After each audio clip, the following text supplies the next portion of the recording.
All right, let's do this. I'm going to close the participants too. So MJ or Angelica, you can take care of that from here on out. What's up, everyone? Really great to have you here for this episode of Demand Gen Expert Series, which is another content pillar that we created. We're also we're doing some with Dave Gerhardt, and we're going to be launching other ones with other CMOs and marketing leaders and different things like that, covering different topics in the future. And so appreciate you all being here. We're trying to do more in the European friendly time, and so we'll see. I can already see some people from Europe on the Zoom, which is amazing. And today we're going to go really narrow. Sometimes we cover like 3 or 4 topics, then move into Q&A that can be all over. But this is just such an important topic, and people have asked a lot about it in comments on LinkedIn, through DMs, looking for a lot more detail on this evolution of the dark funnel. And I know that I did some Google searching when I was looking around at the dark funnel and trying to understand our position on it. And I recognized that people have been talking about this since 2016-ish, potentially earlier, specifically the dark funnel, and specifically intent data providers that were trying to sell intent data, and they continue to use the dark funnel position. We're not here to talk about intent data, although we might actually get there in a little bit, because there's some teams that are transitioning their outbound team to intent data instead of like MQL lead gen things, which I see working very well, which frees marketers. And so we might cover that in a little bit of depth, and happy to cover intent data and anything in Q&A applications. We've tested a lot of them. We've tried a bunch of stuff. And so happy to talk tactically on that as we get into it. But I'm just going to share some thoughts here about it. So to start off, like I want to try and communicate the importance of what's going on in B2B marketing right now. We're going through a major shift, complete disruption of the distribution of content and the communication that companies have the ability to make with their customers. And more importantly, the communication channels that have opened up between peers in B2B, which allows the communication and information transfer in a way that was completely different than what was happening 10 years ago. We're going to go through that in a lot more detail. And so to get it started, the dark funnel and what it means for you is that B2B buyers are researching, discovering, and evaluating products in places that companies can't track. That's the long and short of it. Examples of that are podcast, third-party events, community, word of mouth between peers, organic search or organic social, and other PR channels. The reason that companies aren't able to track them is because all of these things are happening in a third party, where they don't have cookies or different things in marketing automation that they're accustomed to, that they've built a tech in order to track, right? And so the third-party channels like LinkedIn has no incentive to pass me the data of all the people that watched my video, has no incentive to pass me the data of all the people that liked the video, or any of those different things. A podcast channel, Apple doesn't pass us almost any data, specifically about whether or not people are watching or listening to the podcast. And so because companies can't track these channels in the way that they're accustomed to tracking things with their traditional like marketing automation platforms, they actually don't even use them, or if they do use them, they don't take them seriously in a way where it's like these can be major business drivers. And I want to bring people back to the channels of podcasts, third-party events, community, word of mouth, organic social, PR, how people are making buying decisions, how people are understanding products. I would argue that those channels and the companies that execute on those channels well are the ones that are winning right now. If you just like think about the products, the brands that you like and where you actually discover them, you don't love brands because they're winning paid search. You don't love brands because they ran a LinkedIn gated ebook and then they cold called you a bunch of times when they did that. The brands that you like are distributing content that you like in these places. It's super fascinating to think about. And the main shift that's happening is built on communication. The evolution through the internet of the communication channels that allow B2B buyers to communicate with all of these different people. And I'm going to just really hone this in, because I started my career in 2012, which is 9 years ago. And so at least my professional career. And so I'm going to break down what it was like in 2012. In 2012, B2B buyers would see peers once or twice a year at industry conferences and have very little communication with them otherwise. They couldn't get information on the internet or through peers in the way that they can today. And so the places where they went to get information were at industry conference presentations, through analyst firms like Gartner, or if they couldn't find it, they would go to Google search and look for it. That's what people did in 2012. And because that information was not abundant, and because that information was not in places where people could access it easily, they needed a sales rep to deliver them that information to help them complete a purchasing process. Those are the things that B2B buyers did. 9 years later, when we get to today, B2B buyers are hyper connected daily on the internet through social channels and third-party communities all over the place. If you think about yourself as a B2B professional from today compared to just 5 years ago, how much more interaction you have with other peers that do your job and how much more content you consume on these places, it's just completely different. People get information through word of mouth of trusted peers, organic social, podcasts, events. And they have the ability to get all of the information that they want, whether it's through on someone's website, on a social platform, through a peer or anything. They have the ability to get all of the information they need to basically make a decision about whether or not they want to buy something before they ever talk to sales. Anyone that's a B2B buyer, I think that would resonate with them. I personally, like when I ask for a demo, as long as I can see the pricing, I pretty much have decided that I'm already going to buy that product. I think a lot of people would agree with that statement. And so the next thing about communication that's really important is that when you compare it to 2011 and 2021, that if you have a really great experience with a brand and you really like a brand, your ability to tell other people is way different. Way different. I personally can go on and I can talk about a brand on a podcast, and I know that I can drive revenue for them that month if I wanted to. I know that I could post about how we use a tool, and each person, regardless of their audience size or different things, has the ability to do the same thing, and they do it subconsciously because they like the products that they use and they want to tell other people because they've had a great experience about it. And so that's just like setting the table for the amount of communication disruption inside of B2B, which is now creating go-to-market disruption, right? And so traditionally, when companies would have marketing, which was basically built to get contact information so that sales could try to do sales to people that don't want to buy right now. That's what marketing used to be. That's what marketing is for a lot of companies still today, to what marketing actually is, where you can get someone to the place where they are bought into buying your product all the way through. I call it moving people through a buying process at scale in the way that they want on their own with no sales touch. That's what marketing is right now. When companies come inbound to us, it's not like they're comparing 3 or 4 agencies against us. They're either going to work with us or they're going to try and do it themselves. And I think a lot of companies should strive to have a product that's differentiated enough, to have a narrative that's communicated actively enough in the market, and to do strong product marketing and demand gen to a level where the people that are coming inbound to them and asking to request a demo are basically done. And if you adjust your marketing mix to do that, then you see dramatically shorter sales cycles. I've been seeing 50 to 67% shorter sales cycles in the businesses that I've worked for since 2017 when you operate this way. Companies that used to have a 210-day sales cycle going with outbound field sales in 2017, we started running this model and we had a 60-day sales cycle for the same deal sizes. And the scalability of that, if you keep operating on it, is way different than scaling sales.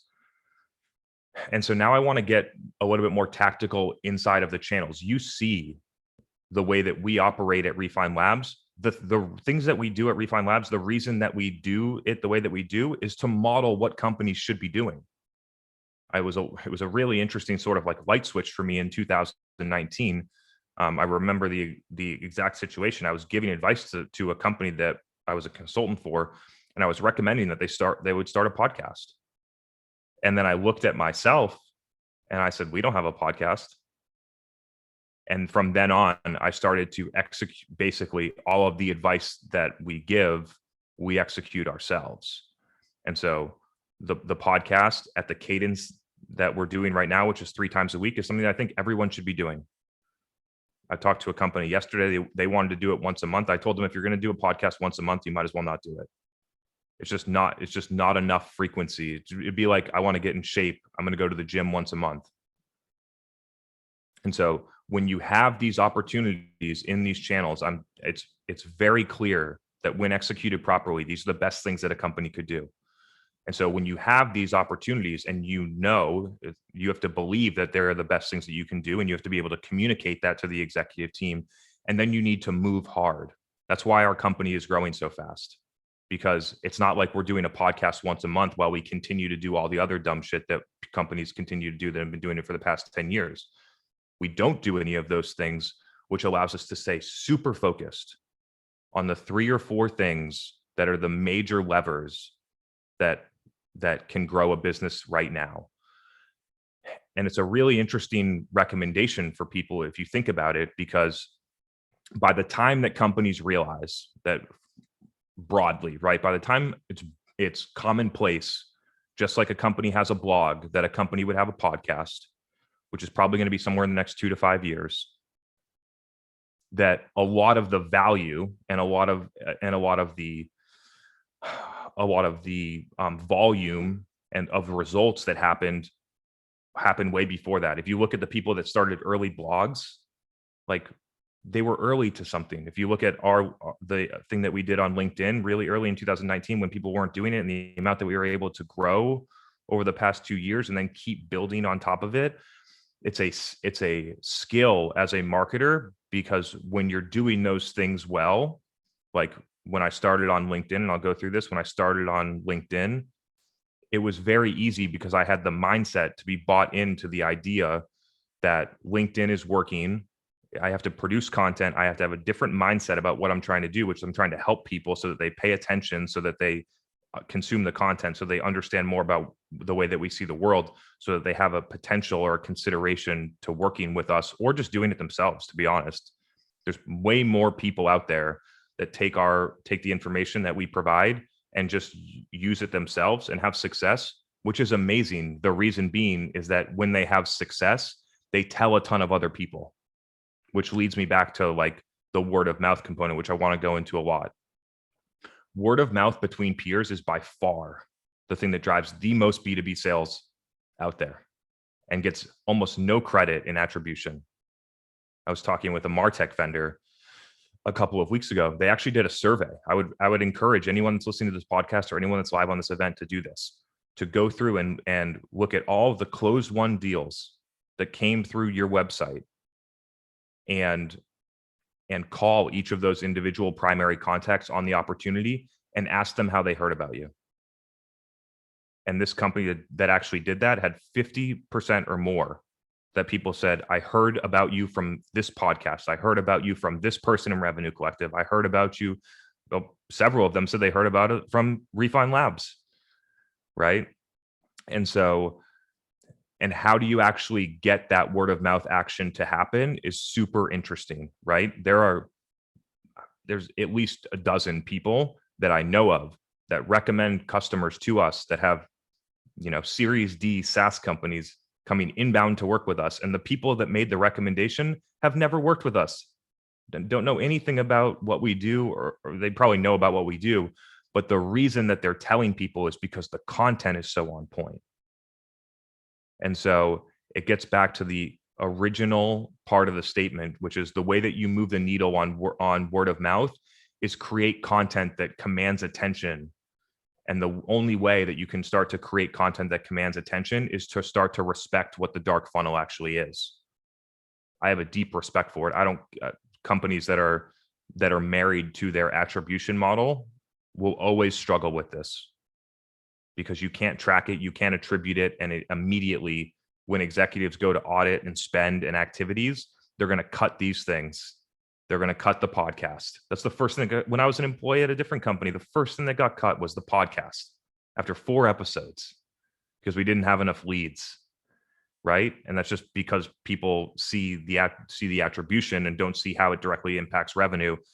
And we need to change the mindset of both the marketers and the executive team about what we're trying to do during that process.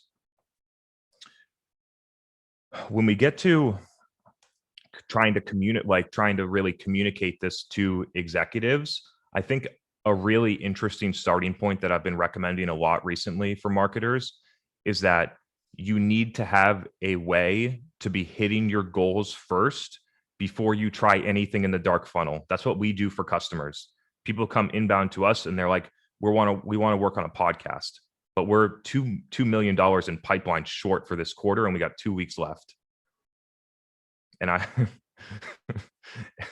I say, there's no sense in starting a podcast right now. It's going to be the first thing that gets scrutinized and gets cut. You need to be getting to your goals first. So it's two things. Are the goals achievable? Or are there other things that you could be doing to hit those goals that have more direct attribution and more direct tie to revenue, which is why we start at demand.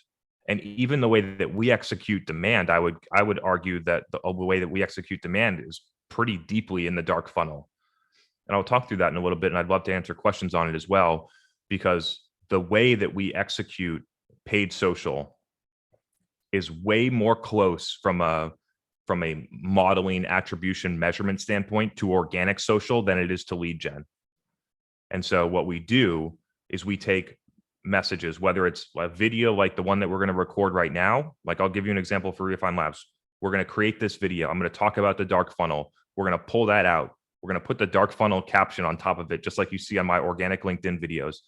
And then we're going to use ads to distribute that content to CMOs at companies from blah, blah, blah to blah, blah, blah size. Directly to our ICP, we're going to distribute that information. That's one way you could do it. It's guaranteed distribution of content using paid LinkedIn ads to get your message to somebody. And the reason that companies struggle with it is because you don't have any leads to show for it when you spend $300 on those ads. You don't have any leads. What you have is what a lot of people have been confused about as vanity metrics, which I believe in a lot. This is a really fine line on vanity metrics, right? But when you know that your content is resonating and you know that it's being delivered to the right people, like the CMOs that we're trying to go after, and you have the data to show that 400 CMOs consumed the entire 10-minute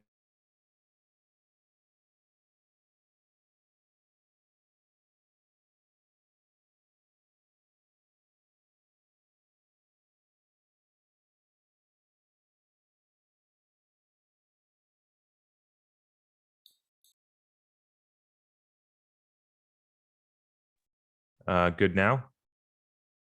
How much do we miss? Nothing? Yeah, like maybe 30 seconds. Okay, appreciate you. Yeah. And so what we're doing is we're distributing the content. And if you can change your mind around what you're actually trying to do, is I want people to consume this. I want people to actually consume the message, as opposed to what most marketers do is only value collecting an email address.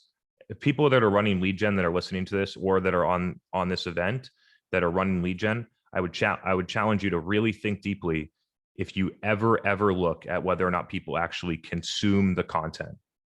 I was a performance marketer. I've been a performance marketer before. I know for a fact that I never cared about that. And when I did start to care about it, and I'll give you a really interesting example on this for all the people that run gated PDFs on LinkedIn ads with a lead gen form and then move someone into marketing automation. Put the PDF on a place where you can track it and track the consumption of it, and then run that model, and then look at how many people actually consume the PDF. You're paying $50 or more for an email address, and 1 out of 10 people at best are actually going to thoughtfully consume that information. And I've done that test on an experiment quite a few times, which is why I don't do that tactic anymore, because I know that we can get that email address on Zoom Info for less than $1, all of the contact information that we want for our sales team to go outbound, and people aren't even consuming the content. And so what I've transitioned to, and something that I want to talk about as well, is the idea, because we're on third-party platforms And because of the way people consume on those platforms, you need to tell the story in the platform. That's the most effective way. The companies that are screwing this up are the ones that are posting their case study on their company page, saying this case study was great with this company that had so much success. Come and click on this link and visit our website so that we can track it. And very few people are actually going to click on that link and consume it, as opposed to if you took the video that's on the website and put the video inside of LinkedIn and then distributed that, way more people would actually get the message. But you have sort of like a conundrum here, because the ability to track that at the account level with 6 Sense or in your marketing automation platform or get a conversion are all things that are less possible in that way. And so those are some topics I want to get this started for people. We're almost 30 minutes in, and so I will consider opening up for questions if anyone wants to come on live and talk through it. We've got a couple of questions. Cindy, I'll bring you on. You had a question about PR and what Chris meant when he said PR. Hey guys, can you hear me? Hey Cindy, good to see you again. Yeah, thanks for hosting at a time I can join. I appreciate it. Hell yeah. So my question's around, you brought up PR, and like I actually grew up in PR, and when I started out, what every company I talked to meant by PR was literally press releases. Like, how many press releases can we issue, crossing the wire, and like calling that a day? I have to believe that's not what you mean by PR. So I'd love to hear what you mean by PR and like how PR works today. Yeah, I'm gonna go on a little tangent on this for people, just so that they understand how I started to figure these things out. And so in 2018, I worked for a medical device company. We had a clinical trial that was published in a major journal that was basically published to the world, that said that our product was better than what most people were using today, objectively through a large scale clinical trial. And our objective was to get people to know about it, right? And so for previous clinical trials at that company, what they would do is they would train the sales team on the clinical trial, and then have the sales team try and set up meetings with people so that they could discuss the clinical trial with them. And then they would put a press release out. My battery's going to die, by the way, my MacBook battery. They would put a press release out on the wire. And so we did all of those things after a week, and I tracked the results, and we had almost no inbound volume after that press release. And so what I did was I took the press release, I rewrote it because I had an understanding of our buyer and our customers. So I rewrote the press release so it was way less commercial and for our investors, and way more focused on what it means to the customer on a blog post in 4 paragraphs. And I distributed that on Facebook ads to every single emergency physician, respiratory therapist, and ER nurse in the US. And the amount of consumption between the blog and the press release was dramatically different. And we drove a ton of inbound volume, right? And so I have a different view of PR. I would argue that taking a press release, or the idea of what you would write a press release about, and rewriting it for your buyer and distributing that through targeted paid social, is a form of PR. It's a form of owned PR, which is an interesting way to look at it.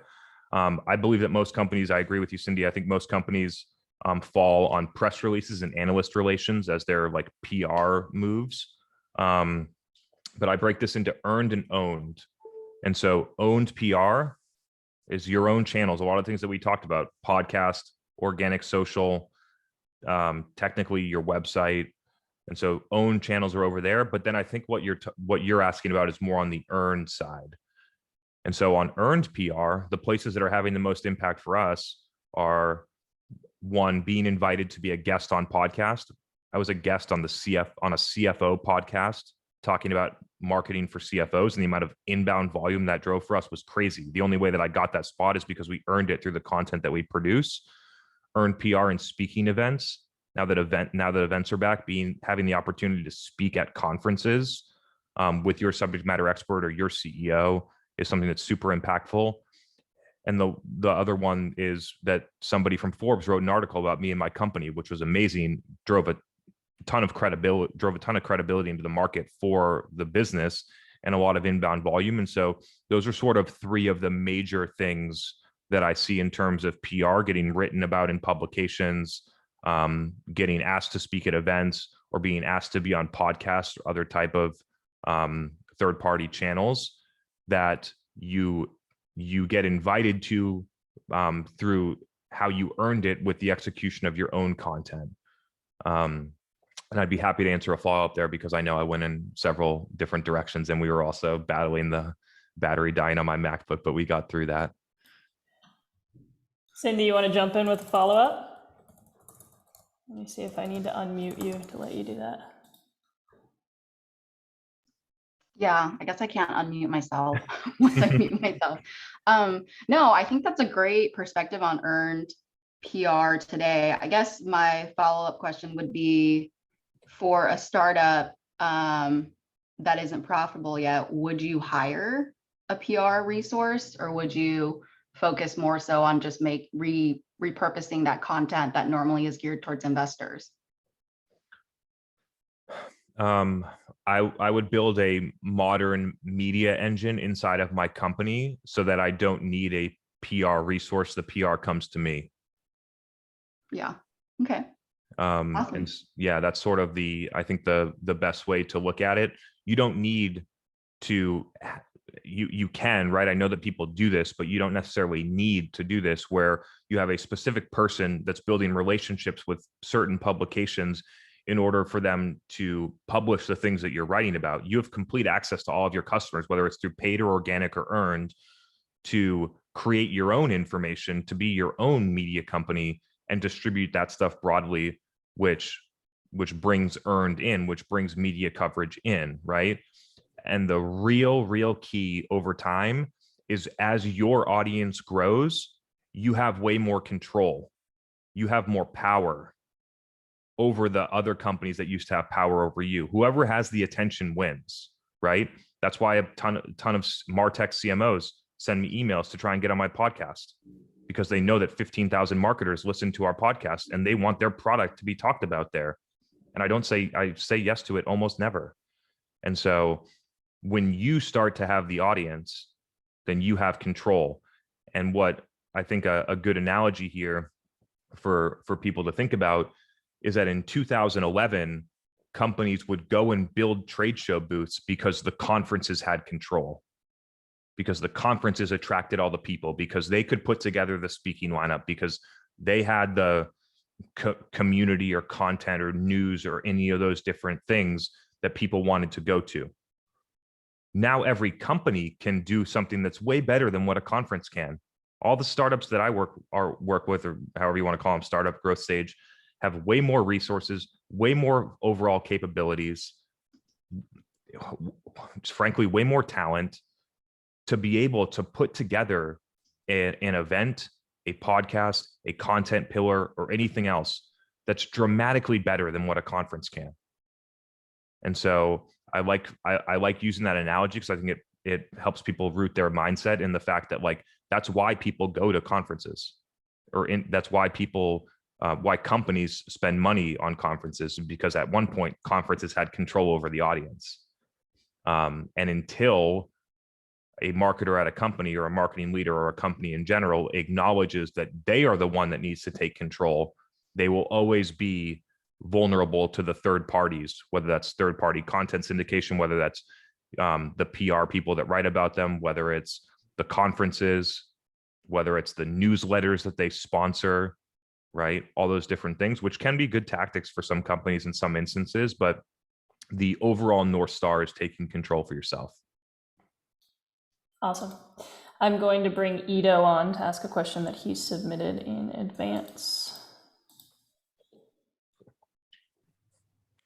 Hey, Chris. Hey, MJ. Great to see you. Where are you located? We're in Israel. First time live after 45 offline episodes, so it's a real honor. Thank you so much for time zone, for putting us in the European time zone. Awesome to have you here. A really pleasure. My marketing skills just quadrupled ever since I started listening to this podcast. So really, really Love to good hear stuff. Just a moment of praise because you really deserve it. You and all the team at Refine Labs. I'll get to the point. It's actually a really good timing, like with the dark funnel and all of this talk about all of the stuff that is happening outside of lead gen, which is currently what we're doing just because we need to feed the sales pipeline. But looking into Q3, we identified two really strong content pillars for our target audience, and we're building really, really good content around that with surveys and really good stuff. And I'm having a really hard time in how to distribute it. And I know you mentioned non-conversion based LinkedIn ads. So my question is, what type of content would you begin with, and how do you measure the success on that? It's a really awesome question. And so LinkedIn ads is a really obvious one. Let's just go down that track for a minute, and then we'll talk about more broadly long-term, right? And when I think about more broadly long-term, the thing to think about is that I've been doing this every day on content on LinkedIn since I think April of 2019, right? And so on the organic side, the build is slow, right? It's not to say that you shouldn't do it. You should definitely do it. The impact at my company continued within the first 90 days, right? It's just continued to get larger and larger over time.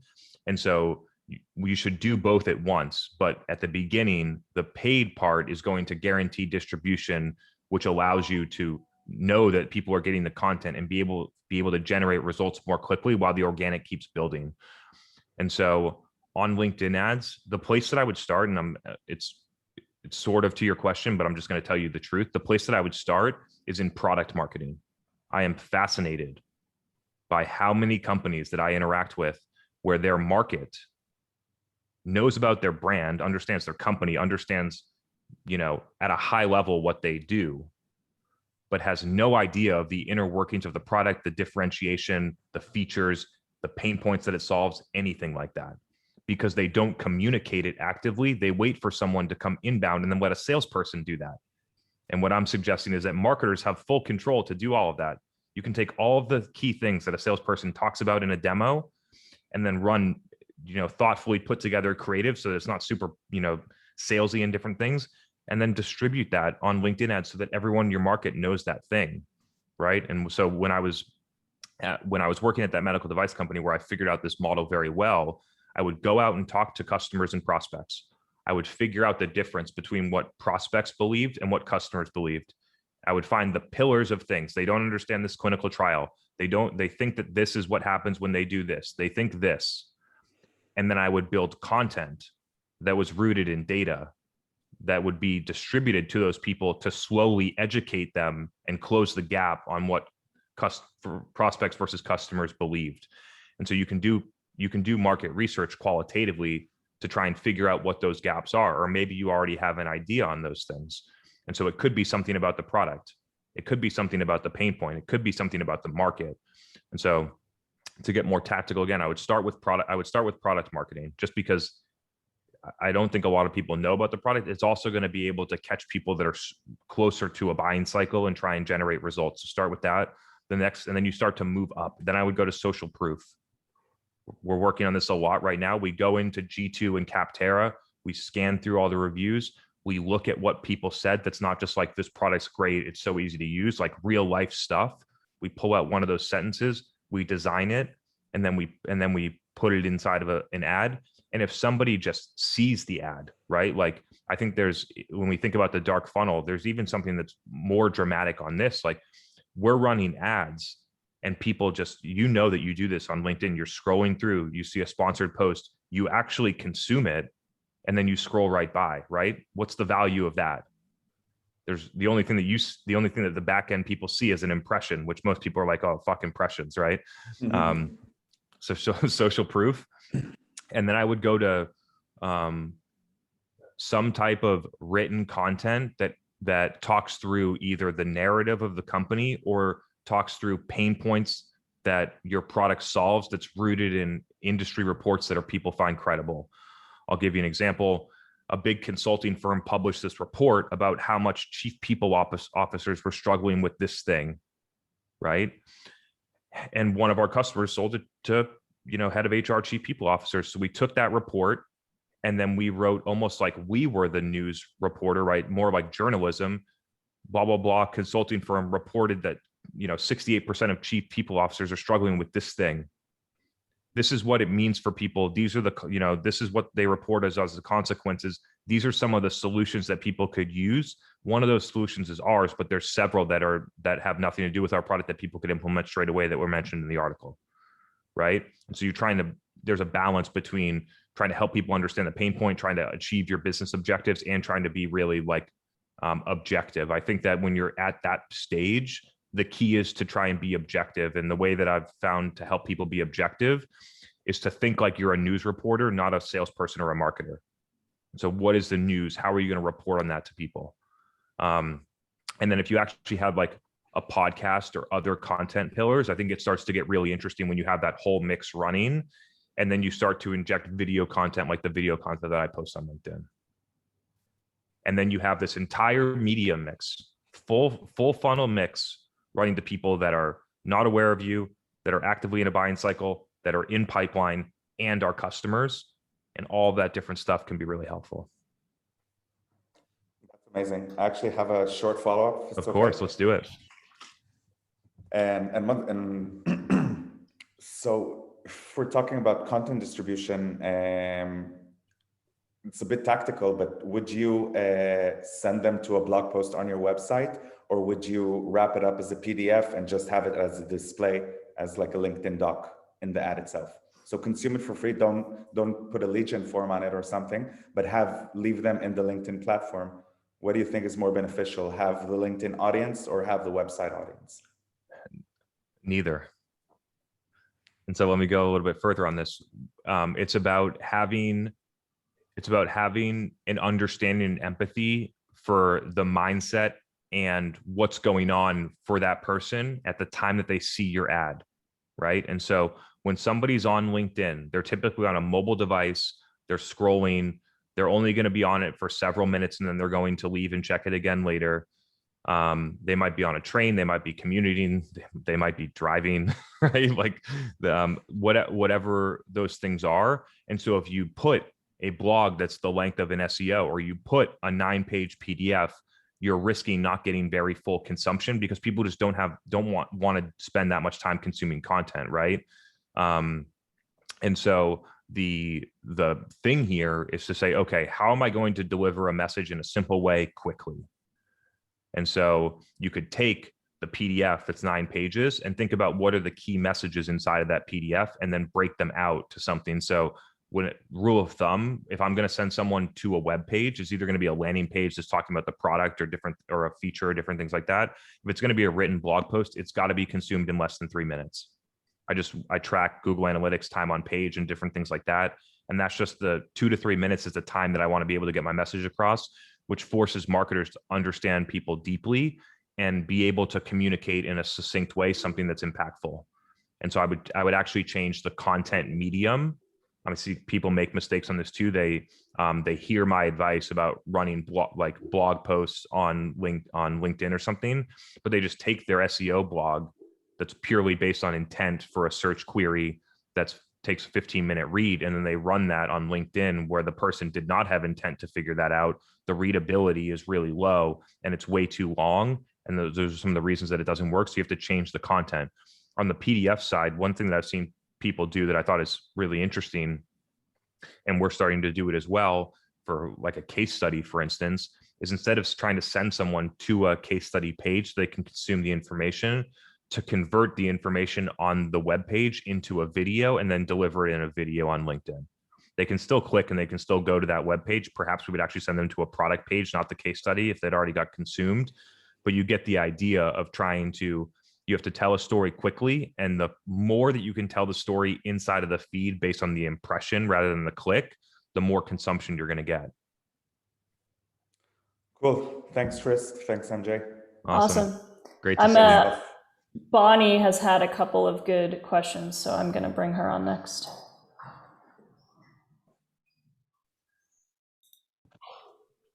Hi, Chris. Thanks for having me on.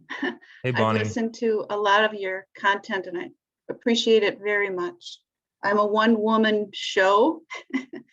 And a lot of times, some of my understandings get lost in the rest of the company. And I have difficulties sort of bringing them along in my understanding of the pain points of the customer. And how do you do that? Can you explain? Maybe Totally. Have you had to do that in other companies that you've worked for? Or 100%. So let me just repeat back to you what I hear right now. So you're the marketer, and you're going to other people in the company to understand more about the customer. Is that right? I have an understanding of the customer, and I don't see my sales staff having that same understanding. And I'm not able to communicate that to them very well. Totally. Yeah. And as you didn't hear me, I guess. Yeah. I mean, I've been a marketer before. A marketer thinking that they're going to change the way that salespeople think is typically just not a good strategy. Okay. Right. And so you have a couple of different options. One option that I've used as an employee in a situation that was not exactly this, but sort of similar, is that you speak through action. You show people through action, right? And so the sales team in this instance wasn't following up with the high intent leads that I was generating very quickly. And I knew that they were good. They came to our website and asked for a demo, but because historically before I got there, marketing just sent a bunch of shit leads to them, they were sort of jaded to the idea that marketing wasn't going to deliver me anything good. And now I was like, we're playing a different game here. Here's what we're doing. I'm having people come in here and request a demo and try and buy stuff in 60 days instead of your normal sales cycle that's 210. I'm going to help you hit your goal. And they didn't necessarily understand that, right? And so the follow-up time was 2 days, which was impacting our conversion rates and different things like that. And so what I did was I carved out a couple of key people on the sales team that I had good relationships with, that I knew were going to follow up. And then I started passing leads that were in their territories to them. And then I had to wait the time lag to when it happened. But then when those people started to close deals and exceed quota and hit President's Club, and then I had helped them, I asked them and helped them share the stories of the success that they were having when they went to a meeting. And instead of having to convince someone about this clinical trial, they already knew everything about it and they wanted to buy the product, and how much different a sales conversation goes. Like, that's the type of action that would help you in your situation. The challenge is that it doesn't happen overnight. Yeah. But that's one option.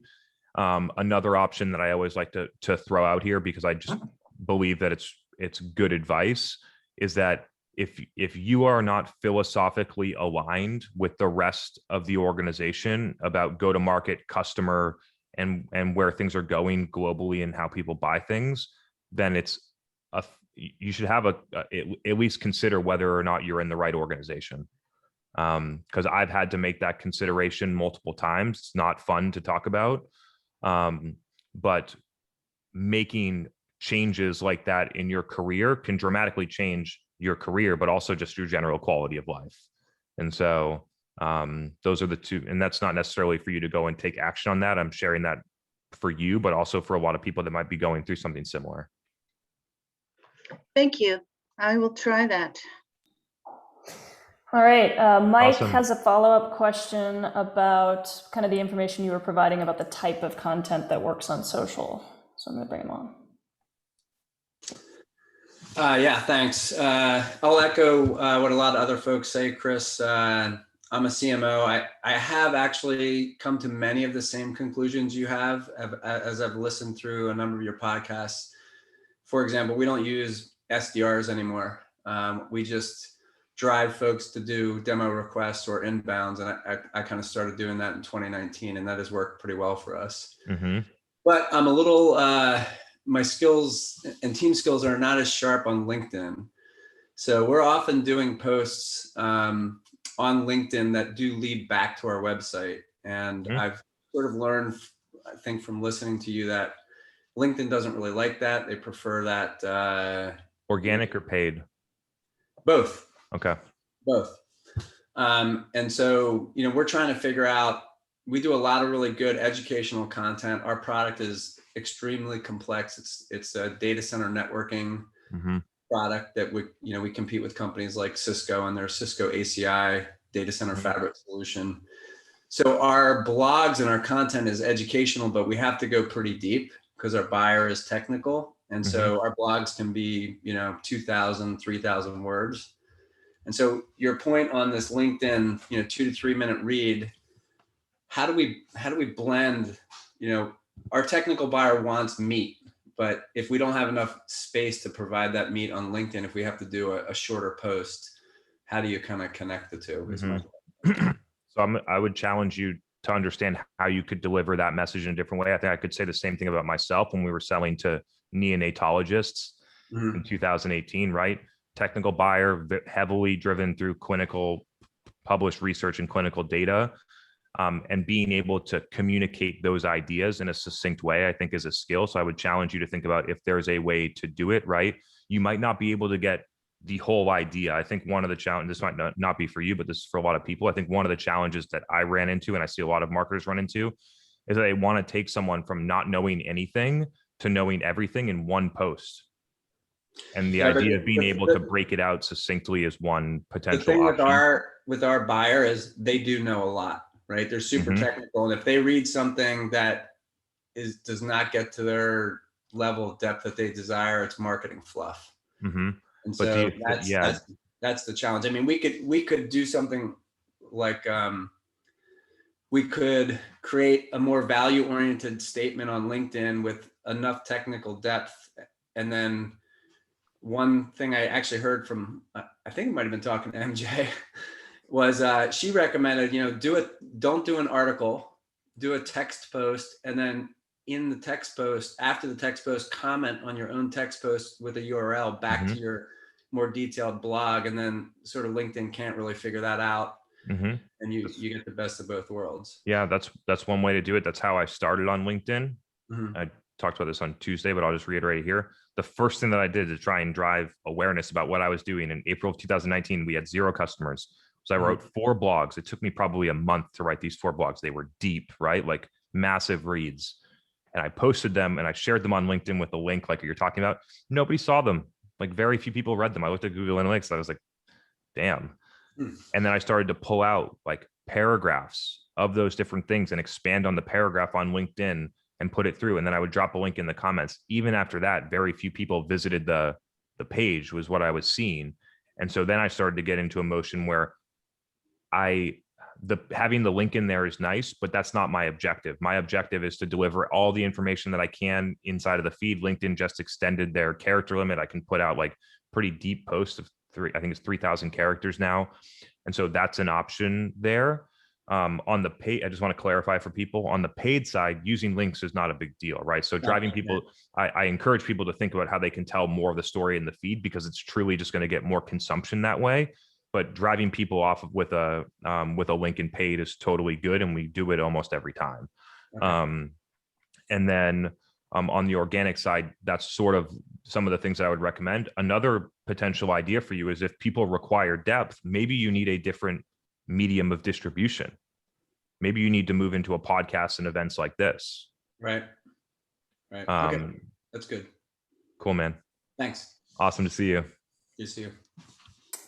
All right, Elaine had a question about how you actually create or incentivize word of mouth. So I'm going to bring Elaine on to ask that. Sorry if you can hear my dog whining in the background. Oh, good. Hey, Elaine. Hi, Chris. How are you? Fantastic. Okay, so my question is, if you're talking about the dark funnel, besides creating really awesome content, and you want to incentivize people to start sharing it, if the thought just hasn't occurred to them, to start thinking about that they could people that they can share it with, would you do something like follow-up word of mouth campaigns, like maybe influencer marketing or following up on DM directly, or what are ways that you've seen you can amplify your awesome content intentionally? Totally, yeah. So I think we're talking more about shareability and sharing content than like word of mouth, people talking about your brand one-on-one. And so I just want to clarify that for people, but I'm going to answer it in terms of sharing content. Number one is, if you produce really awesome content, a lot of people are going to share it anyway because it's valuable to them and they want other people to see it. That's one, but there's way more. I saw Gong one time incentivize people with like exclusive or like limited edition swag. And so you can put like some type of incentive on that for people to share. And then, you know, certain amount of people that share it or get access to that. I saw that work really well for their Super Bowl commercial. You can use influential people as another mechanism for distribution, right? So, and the interesting thing is like, that's sort of a, as someone that has a lot of awareness, if somebody sends me a piece of their content, asks me to share it, I'm definitely not going to share it, right? And so you have to think about what's in it for that person. And so when I've always done these things, the way to get that stuff shared is that they're included in the creation. So I would bring those people in, have them on a podcast or a live event, film it, me and them are together. We cut the clips for them, and then we give something about what they're talking about that also includes our brand and allow them to share it that way, which is sort of different than what you're talking about. But that's the way to get people that have a lot of attention to share your stuff is thinking more about what's in it for them than what's in it for you. That's brilliant. That's awesome. Thank you. Chris, earlier you were talking about intent data and how a lot of the intent data providers are, you know, talking about the dark funnel too. So what's their angle on it? How is it different from what you're talking about right now?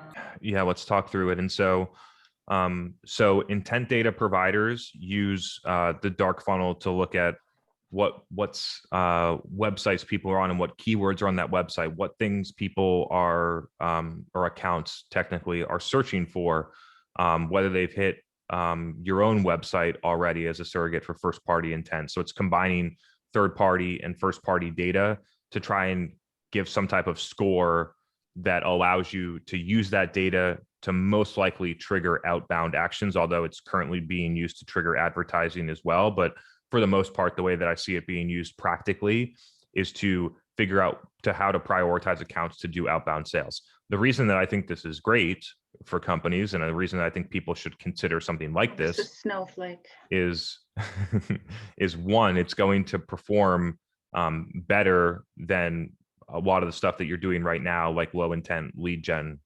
So one, it's going to just, I think we haven't run tests. I'm making a hypothesis here, but I assume that it's going to work better than what companies are doing right now. The second more important thing is that if you give your outbound team a different way to activate outbound than using marketing for low intent lead gen, then marketing gets free to do all the things that we're talking about, right? And so the companies that are having a ton of success with our model are doing both of these things at the same time. They're moving to a demand gen versus lead gen. So a demand gen focused model, brand and demand model in marketing, and moving sales to do more personalized outreach and use intent data to trigger outbound, those two things at once. And so marketing does two things. One, it creates high intent leads that sales actually closes when they operate this way. The second thing is that they create demand in the market so that the outbound works better. The third thing is that because they've created demand in the market, there's more intent signals going on that triggers more volume of outbound that's more effective. And so for all three of those reasons, I think that's just a smart, it's weird because I was thinking about, honestly, I'll just call it how it happened. When I had the spark of I understand all the things that I've been talking about in terms of why companies should think differently about attribution, why they should move to a different funnel, different things like that. And it was oh, it's the dark funnel. And then I went out and I started to talk to some of the companies that use intent data and was it's really interesting, but if companies did both of these things at the same time, it's actually the unlock, because most companies don't move to the marketing model that I'm talking about right now because they need to keep their sales team busy with shitty leads. And so if you can give an alternative for the sales team to trigger outbound that's actually better than what marketing's doing right now, and marketing doesn't have to do anything to deliver those leads, that high volume of leads, then they can actually do something a lot better, which is, I think, what I see a lot of smart companies doing right now. You want to take one more question before we wrap? Let's do one more. Yeah. All right. Somebody earlier in the chat asked basically if the marketers on their team don't necessarily know the industry as well as the SMEs on their team, but it's hard to get the SMEs to commit to helping them create content or be on their podcast. How would you recommend approaching a situation like that? I've been in this situation before. I was the marketer. We were selling to emergency physicians and ICU intensivists and people that would definitely not think that I'm a subject matter expert, right? And we had a vice president of medical education who was a practicing physician who worked for our company that had used our product in clinical practice for more than 10 years already, that was an evangelist for the product, but was busy on other things like going to big sales meetings or working on like our messaging or whatever else. So they didn't think that it was worth their time to shoot a video or to do a podcast or to write a blog. And so the way that I got over this is to put them in situations where they wanted to be anyway, that you then recorded, and the marketer becomes the architect of the framework. And then the SME just has to show up, right? And so the SME wouldn't want to spend an hour being on our podcast that we only had 3 episodes for, but would love to do a fireside chat at a conference with another physician that did clinical research about the same thing. And so I would just set them up in places that I knew that they would want to do anyway. And then I'd be able to get my podcast, my video. And if I wanted to, I could, do transcriptions and write my own, blog posts about what they talked about. And so that's the unlock for people. If you have this situation, your SMEs, if they're not doing this already, then there's probably, because they're probably doing stuff like this already. They're probably speaking at conferences. They're probably doing consulting calls. They're probably somehow doing fireside chats. They probably just aren't thinking about recording it. And so you need to figure out, how do I get it set up so that we can record it? And then how do I create more of those situations so that it's not happening twice a year at those conferences, it's happening twice a month or twice a week, right? And then it's really interesting that after 5 or 10 turns of that, the people see what's going on. The SME sees what's going on. And when they start getting a couple of messages from people on LinkedIn saying, hey, I listened to that podcast, it was super smart, it was great, they feel a little bit differently about being on the podcast on episode 12 than episode 1. And so you need to give the spark that gets you long enough to create the aha moment where the person realizes something that they probably should have realized anyway, but they get the realization for themselves that this type of stuff is probably the most valuable stuff they could do, not going to some big sales meeting with someone. Awesome. I guess we'll wrap it up there. Everyone who's been asking, it will be on the podcast. It will be on our YouTube channel if you want to listen to this again. Awesome. Thanks everyone for joining. We'll be doing more of these at probably like 12 or 12:30 p.m. Eastern on Thursdays. So keep an eye out for that. We'll be sharing them on LinkedIn and the podcast, and you'll get plenty of notice to sign up and register and block your calendar. So I appreciate all of you joining and hope to see you soon. Bye.